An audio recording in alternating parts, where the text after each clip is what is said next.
Okay guys, samahan niyo po kami sa Dinosaurs Island. So, ang unang gagawin natin ay bumili ng ticket. So, may mga options po kung ilang attractions yung gusto nyong puntahan. So, yung in-avail namin is yung 7 attractions. So, yung lahat na dapat ang pupuntahan namin. Pero hindi namin napuntahan lahat kasi sobrang init and then madaming tao kasi merong nag-field trip kahit Saturday. So, crowded siya. So, ayaw namin kasi ng crowded. So, ito yung nasa entrance.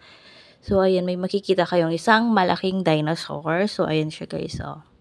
So, first time pala namin pumunta dito. Kapag first time kayong pumunta dito, merong tour guide. Pero yung tour guide namin kasi biglang umalis. So, parang kami-kami na lang yung naglibot-libot dito. So, meron namang mga sign at saka meron din namang mga nakalagay kung anong klaseng dinosaur yon. So, hindi ko na yun binidyo guys. Anyway, I will put the attractions and kung magkano yung ticket in the description box kasi hindi ko na-memorize. So, eto guys, hindi naman siya ganun ka-mainit dahil may mga malalaking puno and then meron ding hangin. So, enjoy ka naman maglibot-libot dito. Yun nga lang, medyo crowded after nitong trail na to. Dino Trail in the next, hindi ko alam kung anong attraction na yon. So, ayan guys, so. Itong mga dinosaur na to, gumagalaw siya guys. At saka, ano nga tawag yun? Yung ano nila, yung tunog. So, parang na-mute ko to kasi nag-voice over ako. So, ayan guys, ang dami talagang puno at saka kung ano mga halaman. So, ayan, namatay yung dino na yon. Pero kunyari lang yan guys, So, ayan, iba't ibang klaseng dinosaur yung makikita mo dito. So, hindi ka pwedeng lumapit dyan kasi merong 10,000 volts. Danger siya. Dahil nga yun sa mga, di ba gumagalaw siya. So, yun yung, kaya meron siyang parang electric something dyan. Tsaka tumutunog din yan. So, ayan guys, samahan nyo kami, naglibot-libot. Ayan. Medyo hindi na, yung ibang halaman. Kasi nga summer ngayon, mainit. Kaya yung iba hindi na green. Tapos, ito yung mga itlog ng dinosaur. So, tumutunog yun kasi kumbaga nagha-hatching na siya. So, ayan naman yung isa. So, hindi ko na video or na picturean yung kung anong pangalan. Sayang kasi medyo nagmamadali din kami kasi nga may mga kasunod ng mga tao. Kumbaga kasi hindi ka pwedeng magtagal dahil may mga ito naman guys ay mag-feeding ka, parang experience mong mag-feed and then magbabayad ka ng 20 pesos. Yeah. So nag-next na kami, hindi na kami niyan kasi ang haba talaga ng pila. So matatagalan ka kung gusto mong ma-experience yung paano mag-feed ng dinosaur. So hindi naman siya totoong dinosaur guys. So parang nag-skip na kami niyan.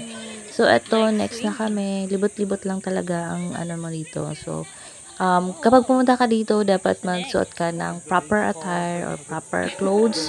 So, it must be like, pwede kang mag-slipper, rubber shoes, and short or pants, tapos t-shirt. So, hindi ka magiging, dito, kampante or comfortable kapag nag-wear ka ng high heels or flip-flops. So, ito guys, malaking dino naman. So, pwede kang magpa-picture. Dun to guys, tumutunog, tapos gumagalaw, tapos mag-a-act na parang kakainin ka. Ganon. So, right timing lang din kapag nagpa-picture ka na. Ayan guys, so gumagalaw na siya. So, right timing lang kapag nagpa-picture ka na, parang kinagat ka na. Ganon. Ito guys, next trail naman tayo. So, ayan guys, so. Hanap tayo ng dinosaur. So, dito is Dinosaur's Cave. So, tumatakas na yung mga dinosaur. Meron dito, parang nakulong siya or kinulong. Hindi ko lang alam kung ano yung history niya. So, ayan guys, so, tingnan nyo. So, saan na ba yung video? Oh, ayan. So, ayan, nakulong siya or kinulong. Parang mangangagat na eh. Oh. Tumutunog din yan at saka gumagalaw. Na parang nangangagat or mga, ayan chuk. Ganyan lang siya guys. Tapos gumagalaw din yung tail or buntot. So, ayan guys, ganyan lang. So, pwede kayong magpa-picture. Ganun. Ito, ibang klaseng dino na naman. So, hindi ko rin na picturean or na video kung anong pangalan niya. So, ayan guys, oh. Ayan. Gumagalaw yung mukha. Pati yung buntot.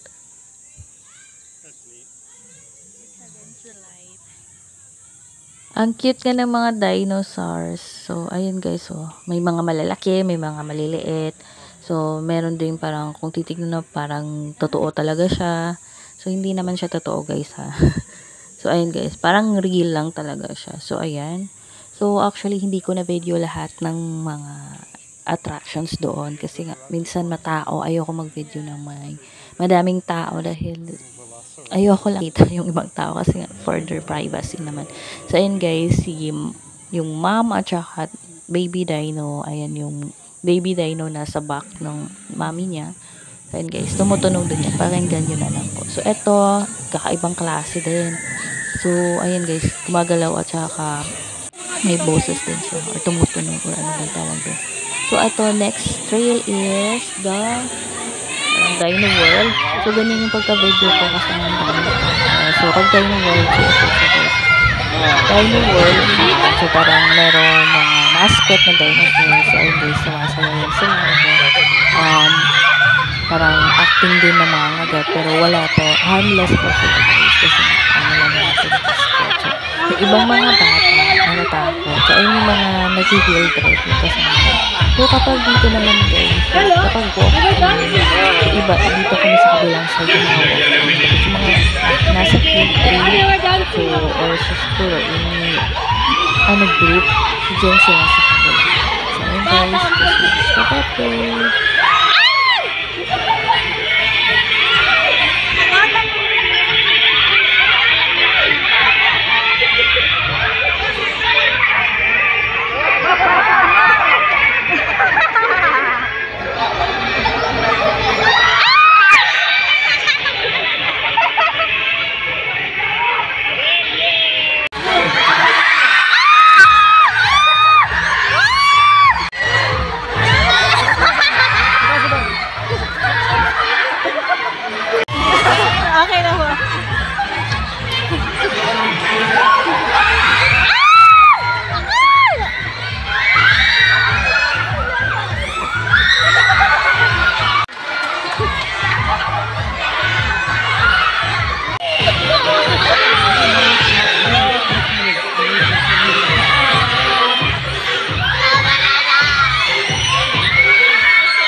Yakap mo na si Daddy. Ano ka lang pala? Gusto ko lang